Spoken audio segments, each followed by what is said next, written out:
Sudarlun, masa pendukung calon bupati dan calon wakil bupati Aceh Besar nomor urut 2, Saifuddin Yahya atau Pak C dan Juanda Jamal memerahkan lapangan sepak bola Nehen, Kecamatan Masjid Raya, Aceh Besar.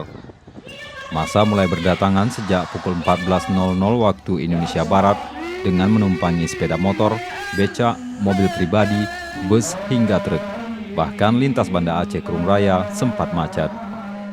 Dalam kampanye akbar itu, sejumlah tokoh seperti calon wakil gubernur Aceh, T.A. Khalid, Sekjen DPP Partai Aceh, Mukhlis Basyah, anggota DPRA dari Gerindra, Abdurrahman Ahmad, Ketua PKS Aceh, Gufran Zainal Abidin. Serta hadir juga Ketua DPRA, Tengku Muharudin, mantan petinggi GAM Aceh Besar, Muharram, serta para ulama di Aceh Besar. Untuk terwujud visi dan misi Raja Amariku Tetap sabar doa, tetap sabar hati, tetap berpakat hana lain untuk dia menangkan pilkada Pak 2017-nya. Bahwa ketanya hana perleh tak kena kau, ketanya hana perleh tak pebro kau, ketanya hana perleh tak jaga kau.